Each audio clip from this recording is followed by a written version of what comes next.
From the Oval Office. Before I begin, let me speak to important news from earlier today. After 8 months of nonstop negotiation, by my administration, a ceasefire and a hostage deal has been reached by Israel and Hamas, the elements of which I laid out in great detail in May of this year. This plan was developed and negotiated by my team and will be largely implemented by the incoming administration. That's why I told my team to keep the incoming administration fully informed, because that's how it should be, working together as Americans. This will be my final address to you from the American people from the Oval Office, from this desk as president. And I've been thinking a lot about who we are and maybe more importantly, who we should be. Long ago in New York Harbor, an iron worker installed beam after beam, day after day. He was joined by steel workers, stonemasons, engineers. They built not just a single structure, but a beacon of freedom. The very idea of America was so big, we felt the entire world needed to see. The Statue of Liberty, a gift from France after our Civil War. Like the very idea of America, it was built not by one person, but by many people, from every background and from around the world. Like America, the Statue of Liberty is not standing still. Her foot literally steps forward atop a broken chain of human bondage. She's on the march, and she literally moves. She was built to sway back and forth to withstand the fury of stormy weather, to stand the test of time because storms are always coming. A few inches, but she never falls into the current below. An engineering marvel. The Statue of Liberty is also an enduring symbol of the soul of our nation. A soul shaped by forces that bring us together and by forces that pull us apart. And yet through good times and tough times, we've withstood it all. A nation of pioneers and explorers, of ancestors native to this land, of ancestors who came by force, a nation of immigrants who came to build a better life, a nation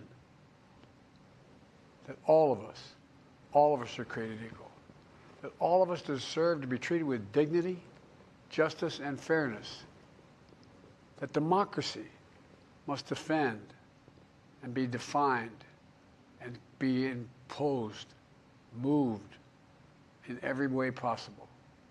Our rights, our freedoms, our dreams.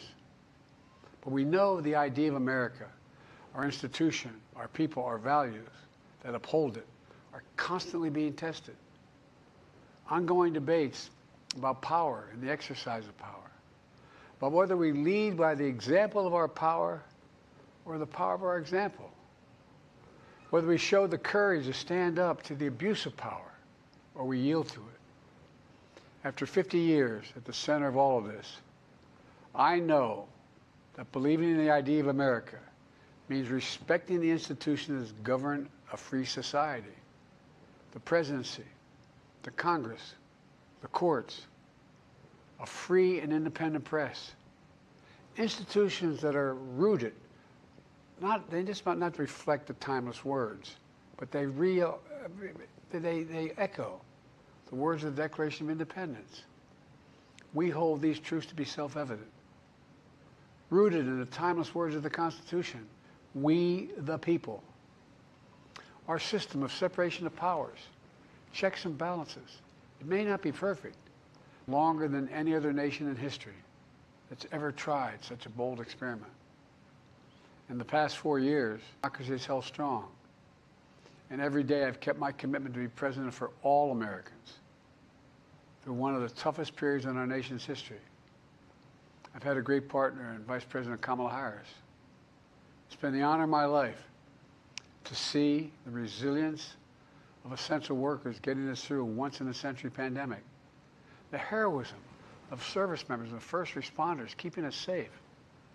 The determination of advocates standing up for our rights and our freedoms instead of losing their jobs to an economic crisis that we inherited. Millions of Americans now have the dignity of work. Millions of entrepreneurs and companies creating new businesses and industries. hiring American workers, using American products. And together, we've launched a new era of American possibilities. One of the greatest modernizations of infrastructure in our entire history, from new roads, bridges, clean water, affordable high-speed internet for every American. We invented the semiconductor, smaller than the tip of my little finger, and now is bringing those chip factories and those jobs back to America where they belong, creating thousands of jobs. Finally, giving Medicare the power to negotiate lower prescription drug prices for millions of seniors.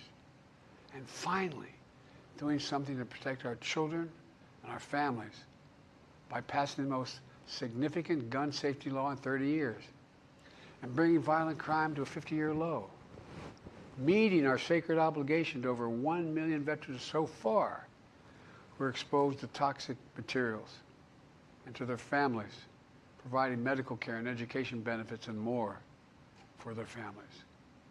You know, it will take time to feel the full impact of all we've done together. But the seeds are planted, and they'll grow and they'll bloom for decades to come. At home, we've created nearly 17 million new jobs, more than any other single administration, a single term. More people have health care than ever before. And overseas, we've strengthened NATO. Ukraine is still free. And we've pulled ahead of our competition with China. And so much more. I'm so proud of how much we've accomplished together for the American people. And I wish the incoming administration success, because I want America to succeed. That's why I've upheld my duty to ensure a peaceful and orderly transition of power, to ensure we lead by the power of our example. Well addressed tonight, I want to warn the country of some things that give me great concern. This is a dangerous and that's the dangerous concentration of power in the hands of a very few ultra-wealthy people. And the dangerous consequences if their abuse of power is left unchecked. Today, an oligarchy is taking shape in America of extreme wealth, power, and influence that literally threatens our entire democracy, our basic rights and freedoms, and a fair shot for everyone to get ahead. We see the consequences all across America, and we've seen it before, more than a century ago. But the American people stood up to the robber barons back then and busted the trusts. They didn't punish the wealthy. They just made the wealthy play by the rules everybody else had to, their fair share. You know, they were dealt into the deal, and it helped put us on a path to building the largest middle class, the most prosperous century any nation in the world has ever seen. In the last 4 years, that is exactly what we've done. People should be able to make as much as they can, but play by the same rules, pay their fair share of taxes. So much is at stake. Right now, the existential threat of climate change has never been clearer. Just look across the country, from California to North Carolina. That's why I signed the most significant climate and clean energy law ever in the history of the world, and the rest of the world is trying to model it now. It's working, creating jobs and industries of the future. Now, we've proven we don't have to choose between protecting the environment and growing the economy. We're doing both. But powerful forces want to wield their unchecked influence to eliminate the steps we've taken to tackle the climate crisis, to serve their own interest for power and profit. We must not be bullied into sacrificing the future of our children and our grandchildren. We must keep pushing forward and push faster. There's no time to waste. It's also clear that American leadership in technology is an unparalleled source of innovation that can transform lives. We see the same dangers of the concentration of technology, power, and wealth. You know, his farewell address, President Eisenhower spoke of the dangers of the military-industrial complex. He warned us then about, and I quote, the potential for the disastrous rise of misplaced power, end of quote. 6 decades later, I'm equally concerned about the potential rise of a tech industrial complex that could pose real dangers for our country as well. Americans are being buried under an avalanche of misinformation and disinformation, enabling the abuse of power. The free press is crumbling. Editors are disappearing. Social media is giving up on fact-checking. The truth is smothered by lies. Platforms accountable to protect our children, our families, and our very democracy from the abuse of power. Meanwhile, artificial intelligence is the most consequential technology of our time, perhaps of all time. Nothing offers more profound possibilities and risks for our economy and our security, our society, for humanity. Artificial intelligence even has the potential to help us answer my call to end cancer as we know it. But unless safeguards are in place, AI could spawn new threats to our rights, our way of life, to our privacy, how we work and how we protect our nation. We must make sure AI is safe and trustworthy and good for all humankind. In the age of AI, it's more important than ever that the people must govern. And as the land of liberty, America, not China, must lead the world in the development of AI. You know, in the years ahead, it's going to be up to the president, the presidency, the Congress, the courts, the free press, and the American people to confront these powerful forces. We must reform the tax code, not by giving the biggest tax cuts to billionaires, but by making them begin to pay their fair share. We need to get dark money. That's that hidden funding behind too many campaigns contributions. We need to get it out of our politics. We need to enact an 18-year time and term, for the strongest ethics reforms for our Supreme Court. We need to ban members of Congress from trading stock. Constitution to make clear that no president is immune from crimes that he or she commits while in office. The president's power is not limited. It's not absolute, and it shouldn't be. And in a democracy, there's another danger to the concentration of power and wealth. It erodes a sense of unity and common purpose. It causes distrust and division. Participating in our democracy becomes exhausting and even disillusioning. And people don't feel like they have a fair shot. We have to stay engaged in the process. I know it's frustrating. A fair shot is what makes America, America. Everyone's entitled to a fair shot. Not a guarantee, but just a fair shot. An even playing field.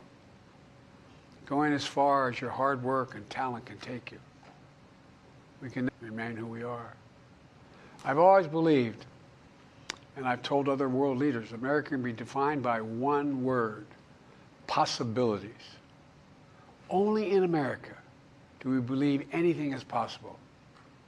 Like a kid with a stutter from modest beginnings in Scranton, Pennsylvania, and Claremont, Delaware, sitting behind this desk in the Oval Office as President of the United States.